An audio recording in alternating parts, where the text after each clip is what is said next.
महंगाई भत्ते पर अधिकारी कर्मचारी एवं सरकार आमने सामने है। सरकार एवं उनके प्रवक्ताओं का कहना है कि हम कर्मचारियों एवं अधिकारियों के लिए काफी कुछ कर रहे हैं। वहीं दूसरी ओर मुख्यमंत्री बघेल यह कहते नहीं थकते कि सबसे अच्छी वित्तीय स्थिति वाले राज्यों में हमारा स्थान 5वां है। इसके बावजूद सरकार कई मोर्चे पर विफल है। पीएम आवास के मामले में सरकार के पास केंद्र पर आरोप लगाने के अलावे दूसरा कुछ बोलने को नहीं है। ठीक उसी तरह बेरोजगारी भत्ते के मामले में सरकार मौन है। अब दूसरी ओर अधिकारी कर्मचारी सरकार से नाराज होकर अब तक का सबसे बड़ा आंदोलन की राह पर हैं। 22 अगस्त से अधिकारी कर्मचारी प्रदेशव्यापी हड़ताल पर जा रहे हैं और सरकारी दफ्तरों में 22 अगस्त से तालाबंदी लगभग तय है। छत्तीसगढ़ के अधिकारी कर्मचारी केंद्र सरकार के समान महंगाई भत्ता एवं 7वें वेतनमान में गृह भाड़ा भत्ता को लेकर आंदोलनरत हैं। साथ ही अधिकारियों कर्मचारियों की मांग है कि केंद्र के समान तिथि से ही महंगाई भत्ता चाहिए, जिसे लेकर सरकार एवं आंदोलनरत कर्मचारी अधिकारी फेडरेशन के बीच सामंजस्य नहीं बन पा रहा है।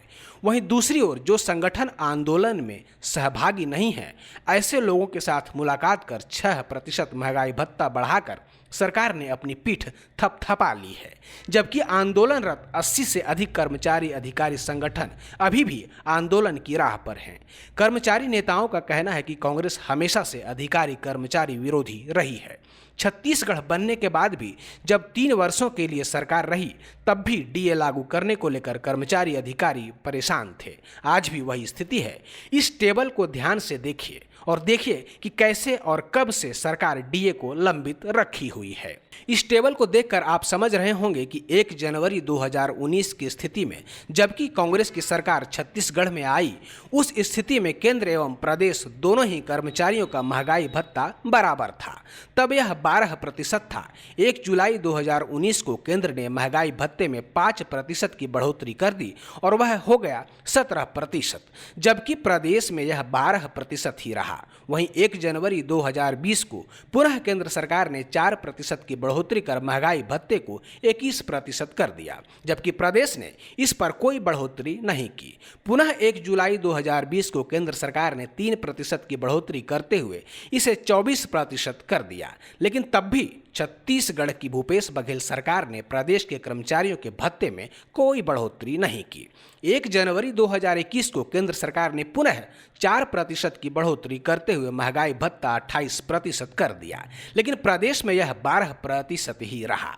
1 जुलाई 2021 को केंद्र सरकार ने 3% की बढ़ोतरी करते हुए इसे 31% कर दिया। तब प्रदेश सरकार ने 2.5 साल बाद 5% की बढ़ोतरी करते हुए 12% से बढ़ाकर 17% कर दिया।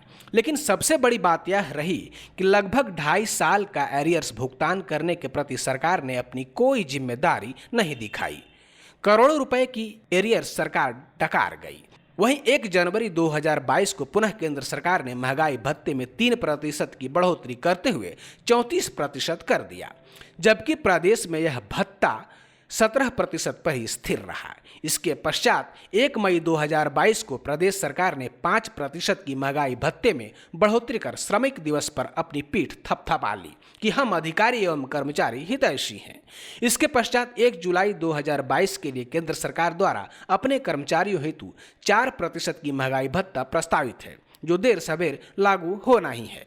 इसके लागू होने से यह 38% पर पहुंच जाएगा, जबकि प्रदेश में कर्मचारियों अधिकारियों के हड़ताल एवं तालेबंदी के बाद प्रदेश की सरकार की नींद कुछ खुली और 1 अगस्त 2022 से 6% महंगाई भत्ते की बढ़ोतरी का आदेश जारी तो हुआ, जो कि बढ़कर 28% हो जाएगा। ऐसी स्थिति में सबसे बड़ी विसंगति जो है वह यह है कि सरकार एरियर्स भुगतान को लेकर ना तो कोई बात करना चाहती है और ना ही इस पर उसका कोई आदेश है। कुल मिलाकर सरकार हजारों करोड़ रुपए डकार जाना चाहती है, जिसकी लड़ाई अधिकारी कर्मचारी फेडरेशन लड़ रहे हैं। वहीं यही हाल 7वें वेतनमान में गृह भाड़ा भत्ता को लेकर है। अब तक इसमें कोई बढ़ोतरी नहीं हुई है और हर महीने सरकार कर्मचारियों से यह भत्ता बचाकर डकार रही है, जिसको लेकर अब तक सरकार अपनी स्थिति स्पष्ट नहीं कर पाई है कि आखिरकार वह लंबित महंगाई भत्ते का एरियर्स एवं गृह भाड़ा भत्ता देगी अथवा नहीं, या फिर उसकी मंशा ही नहीं है कि अधिकारी कर्मचारियों को यह मिले। हालांकि सरकार ने पुराने पेंशन को लागू करने की घोषणा के बाद से ही नई पेंशन योजना अर्थात पीएनपीएस में रुपए देना बंद कर दिया है। इससे भी सरकार को महीनों में करोड़ों रुपए की बचत हुई। इसके बावजूद प्रदेश सरकार न तो केंद्र के समान महंगाई भत्ता देना चाहती है और न ही गृह भाड़ा भत्ता। इस विषय पर कर्मचारी नेता तो आक्रोशित है ही, जो अधिकारी कर्मचारी किसी संगठन से नहीं जुड़े हैं उनमें भी सरकार के प्रति गुस्सा है। ऐसे ही एक कर्मचारी से खबरी चौक के लिए सुमित सिंह ने बात की। आइए सुनते हैं महंगाई भत्ते एवं गृह भाड़ा भत्ता को लेकर वह क्या कह रहे हैं। पहली बात तो ये है कि बहुत दुर्भाग्य की बात है कि डीए और एचआरए जैसी बात के लिए आंदोलन करना पड़ रहा है और ये कर्मचारियों का, अधिकारियों का मौलिक अधिकार है और एक सिस्टम के तहत जब महंगाई में वृद्धि होती है उसके हिसाब से हर 6 महीने में उसका निर्धारित होता है कि महंगाई भत्ता कितना दे होगा। हमारे यहाँ 2019 से लगातार, पहले कोरोना काल था तो कर्मचारियों ने शब्द दिया कि भाई अभी इंतज़ार करते हैं। सरकार की तरफ से भी कहा गया कि अभी कुछ दिन रुक जाइए। ऐसी परिस्थिति बनी कि जब उन्होंने मनमाने ढंग से 5% महंगाई भत्ता दिया, जबकि महंगाई भत्ता का जो स्लेब है वो 3%, 4% की दर से बढ़ा है। जब भी बढ़ा है तो या तो 3% देना था या 4% देना था। तो पहली बार 5% उन्होंने दिया, उसके बाद फिर अभी 6% दिया। वो भी उन लोगों के साथ मिलके सरकार ने कहा कि सहमति बन गई है कर्मचारियों से, जिनका इस आंदोलन से कोई लेना देना नहीं था और मजबूरन आंदोलन में जाना पड़ा एक बार फिर से 22 अगस्त। इस बार पहली बार हो रहा है कि जो न्यायिक कर्मचारी हैं वो कभी हड़ताल में जाते नहीं। उन्होंने माननीय उच्च न्यायालय के न्यायाधीश को पत्र लिखा है जिसमें उन्होंने अपनी मंशा जाहिर की है कि हम भी हड़ताल में जाना चाहते हैं। एक तरफ सरकार का अड़ियल रवैया है, सरकार कह रही है कि हड़ताल के दम पे आप ये एचआरए नहीं ले सकते हैं, तो दूसरा रास्ता बचता नहीं। और सरकार का कहना है कि हमको जब समझ में आएगा हम देंगे, वित्तीय स्थिति अभी खराब है। अगर इसी बात को प्यार से बैठ के बातचीत के जरिए बढ़िया विश्वास में ले के कर्मचारियों को मुख्यमंत्री के द्वारा बताया जाता तो शायद स्थिति कुछ और होती। लेकिन जिस तरह से बोलते हैं ना कि अपनी अक्षमता का प्रदर्शन क्रोध है, वैसे ही लगता है कि जैसे गुस्से में आ जाते हैं जब अपने हक की बात कोई कहता है। और कर्मचारियों के लिए तो एक तरह से कहें दुर्भाग्य ही है कि डीए और एचआरए को मांगना पड़ रहा है। लगता है आपको कि 6% बढ़ा दिया है सरकार ने और अब बढ़ाएगी करीब है? अब तक का सबसे बड़ा आंदोलन होने जा रहा है और अभी तक के इतिहास में न्यायिक कर्मचारी कभी हड़ताल में जाते नहीं थे और सरकार को निश्चित रूप से जनमत का सम्मान तो करना पड़ेगा। और ये मुद्दा एचआरए और डीए का नहीं है, अब कर्मचारियों के मान सम्मान की भी बात है। और जहाँ तक मान सम्मान की बात है उसमें किसी को आप शोषण करके दबा के लंबे समय तक नहीं रख सकते हैं। और एक जो लोकतांत्रिक तरीका है बातचीत का, और आप किससे बातचीत कर रहे हैं? अपने कार्यपालिका के लोगों से। वही मुख्यमंत्री अगर हैं आप तो किसी सिस्टम से हैं और उसमें न्यायपालिका, विधायिका, कार्यपालिका तीनों के सम्मिलित होने से ही आप बनते हैं, अकेले आपका कोई अस्तित्व नहीं है। तो जनतंत्र में लोकतांत्रिक तरीका है अपनी बात रखने का, बात रख रहे हैं। अभी भी समय है 2 दिन का, सोमवार से हड़ताल होना है। तो अगर सरकार चाहे तो अभी भी बातचीत के लिए बुला सकती है और सरकार के साथ बातचीत करके हल निकल सकता है। आंकड़ों में अगर हम बात करें तो हज़ारों करोड़ रुपए अभी तक सरकार बचाई और इसमें एक नई परंपरा बन रही है कि जब भी डीए घोषित होता है, देर से ही सही, तो उसमें एरियर्स की व्यवस्था होती है। तो सरकार एरियर्स की बात नहीं कर रही, जबकि हमारा जो मदर राज्य है मध्य प्रदेश, वहाँ के मुख्यमंत्री ने घोषित किया और बाकायदा 28 महीने का एरियर देने की भी बात उन्होंने की है। तो ऐसे समय में मध्य प्रदेश से हम अलग हुए हैं, छत्तीसगढ़ में हैं, तो अगल बगल भी जब हम देखते हैं वहाँ बिना किसी आंदोलन के, बिना किसी हड़ताल के वहाँ के मुख्यमंत्री के कर्मचारियों को उनका वाजिब हक है वो दिया। तो यहाँ पर भी हम अभी भी उम्मीद करते हैं, मैं तो वैसे किसी संगठन संघ में नहीं हूँ, मैं एक आम कर्मचारी हूँ, और आम कर्मचारियों में यही बात है कि भाई डीए और एचआरए मांगना पड़ रहा है। अभी तक हमारा डीए का करीब 5,000 करोड़ रुपया सरकार ने बचाया। एचआरए की अगर बात करें तो 6वें वेतन का एचआरए मिल रहा है, और अभी तक देखें तो हर महीने पूरे कर्मचारी अधिकारी जो 4 लाख से ज़्यादा हैं छत्तीसगढ़ में, करीब 600 करोड़ रुपया हर महीने एचआरए का पैसा सरकार के पास बच रहा है। दूसरी बात कि सरकार की मंशा इस बात से समझ में आती है कि जो पुरानी पेंशन व्यवस्था लागू की गई, तो एनपीएस का 14% अप्रैल से सरकार नहीं दे रही। तो एक काफ़ी रकम है जिससे वो डीए को आसानी से दे सकती थी, क्योंकि कर्मचारियों के मद का जो पैसा बचा था उस पैसे को सरकार चाहती तो कर्मचारियों को दे सकती थी। 14% हर महीने जो देना था कर्मचारियों को, और अभी 12% ही बचा था। सरकार ये कह सकती है कि भाई हम डीए दे रहे हैं, और दे तिथि से अभी नहीं दे पा रहे हैं, भविष्य में हम आपको एरियर्स के रूप में किस्त में देंगे, तो भी बात बनती है। एक तरह से पूरी तरह से आप किसी का हक मार के और इस तरह से किसी को दबा नहीं सकते हैं। तो आंदोलन के अलावा फ़िलहाल कोई विकल्प नहीं है, और अभी गेंद सरकार के पास है, सरकार के पाले में है। सरकार चाहे तो बातचीत के लिए बुला सकती है, और कोई शत्रु नहीं है, सरकार के सिस्टम के अंग हैं। अंततः सरकार की सारी योजनाएं इन्हीं कर्मचारियों अधिकारियों के साथ फलीभूत होती हैं। तो इसमें सरकार को चाहिए, अभी भी समय है कि कोई ठोस निर्णय ले और बातचीत का रास्ता अच्छे से रखे। दुत्कारने से समस्या का हल नहीं होगा। दूसरी चीज़, कर्मचारी बहुत धैर्य से इंतज़ार कर रहे थे कि हमारे मुख्यमंत्री जी बात सुनेंगे, लेकिन इसी बीच में विधानसभा में इन्होंने अपना 60% मानदेय वेतन भत्ता बढ़ाया। तो अगर राज्य की आर्थिक स्थिति ठीक नहीं है तो इनको इंतज़ार करना था और एक संदेश देना था। ये अलग बात है कि 90 लोग हैं, वो चाहें तो अपना 1-1 करोड़ भी वेतन ले सकते हैं, क्योंकि संख्या में कम है। लेकिन बात जब नीति की आती है तो भले 90 हैं, लेकिन उनको भी ये धैर्य दिखाना था कि अभी राज्य की वित्तीय स्थिति ठीक नहीं है, तो हम लोग अपना भी वेतन अभी नहीं बढ़ा रहे हैं। तो उस घटना के बाद मुझे ऐसा लगता है कि आक्रोश और बढ़ गया। वहीं कर्मचारी नेता सुजान बिंद कहते हैं कि सरकार की मंशा ही नहीं है कि वह केंद्र के समान एवं समान तिथि से महंगाई भत्ता एवं गृह भाड़ा भत्ता दे। इतना आंदोलन हो रहा है, अपने हक की लड़ाई, संवैधानिक अधिकार के लिए अधिकारी कर्मचारी प्रदर्शन कर रहे हैं, लेकिन सरकार को कोई फर्क नहीं पड़ रहा। सरकार में आज वे ही लोग हैं जो विपक्ष के दौरान हमारे प्रदर्शनों में आकर मंच साझा करते थे और कहते थे हमारी सरकार बनी तो आपकी सारी मांग पूरी करेंगे। सरकार अधिकारी कर्मचारी की मांगों को लेकर संवेदनशील है ही नहीं। देखिए, ये मांग हमारी बहुत पुरानी भी है, और इसलिए है क्योंकि केंद्र सरकार का जो कर्मचारियों को जो महंगाई बढ़ता है, उसके तहत हमारे राज्य कर्मचारियों का भी बढ़ना चाहिए, ऐसा हमारा राज्य शासन से हमारा समझौता हुआ था। लेकिन आज हमारे जो महंगाई भत्ता है 17% दिया जा रहा है, जबकि वर्तमान में 34% केंद्र के कर्मचारियों को दिया जा रहा है।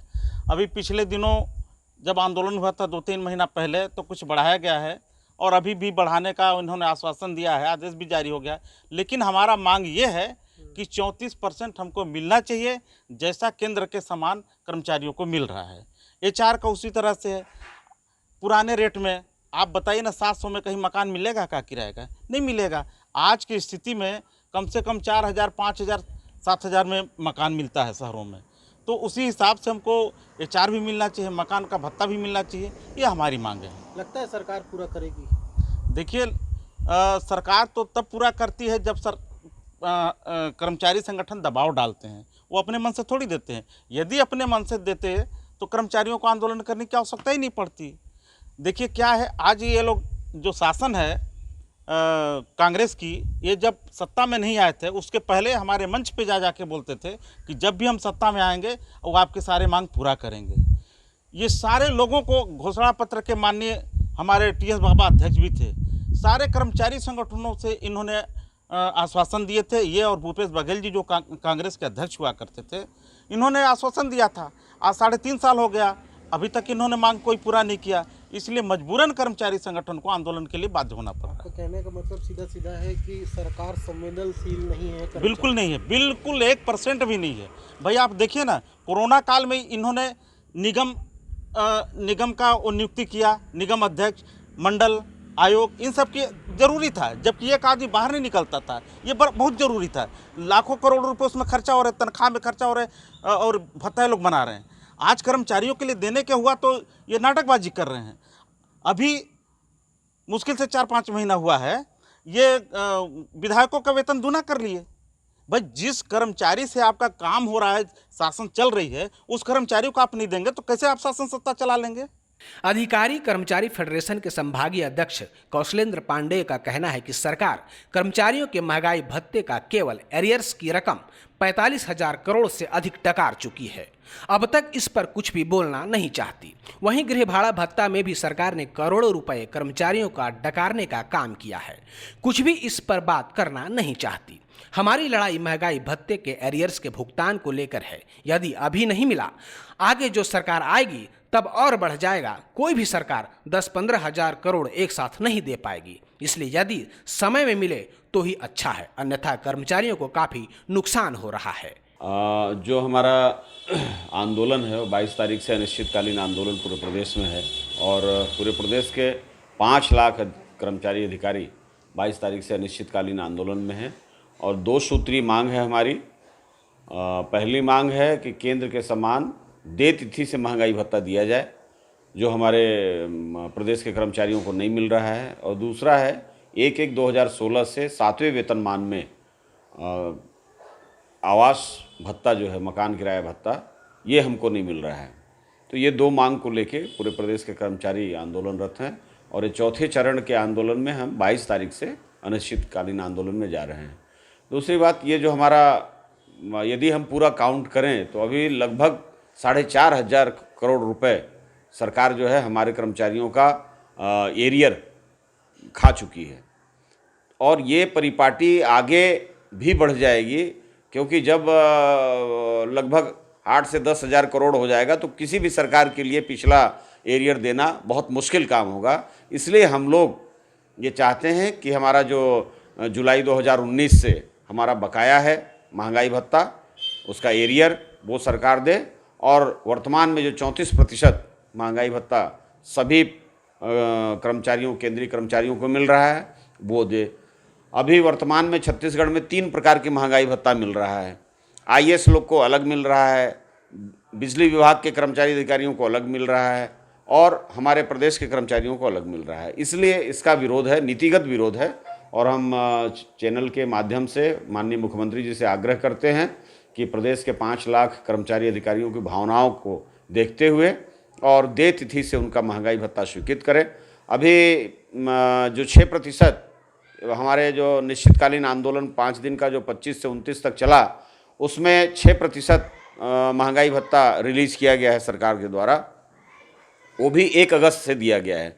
जबकि केंद्र सरकार हमेशा अपने कर्मचारियों को जनवरी और जुलाई में, जो हमारा नीतिगत समझौता हुआ है उसमें जनवरी और जुलाई में 2 बार महंगाई भत्ता बढ़ता है। वो भी जो मूल्य सूचकांक होता है पूरे इंडिया का, वो निकालने के बाद जितना प्रतिशत महंगाई रहता है उसके आधार पे केंद्र सरकार उसकी घोषणा करती है और उसका सभी राज्य सरकार को पालन करना अनिवार्य है। और उसी क्रम में हमारे पड़ोसी राज्य झारखंड है, बिहार है, उत्तर प्रदेश है, हरियाणा है, पंजाब है, राजस्थान है जहां कांग्रेस की गवर्नमेंट है, सभी सरकारों ने अपने कर्मचारियों को 34% महंगाई भत्ता दिया है, देय तिथि से दिया है।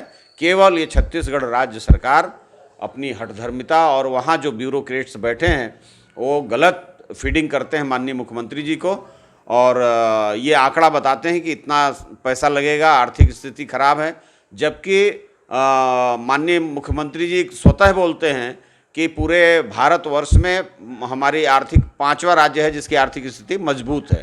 तो जब आर्थिक स्थिति आपकी मजबूत है तो प्रदेश के कर्मचारी जो आपकी योजनाओं को गांव-गांव, घर-घर पहुंचा रहे हैं, इतनी कोरोना काल में भी अपनी जान जोखिम में डाल के प्रदेश के कर्मचारी अधिकारी ने सेवा की है।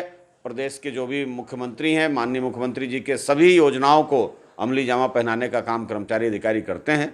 इसलिए आग्रह ये है कि आंदोलन से पहले ही वो सरकार हमारे फेडरेशन के प्रांतीय संयोजक से बात करे और हमारा जो डिमांड है उसको पूरा करे।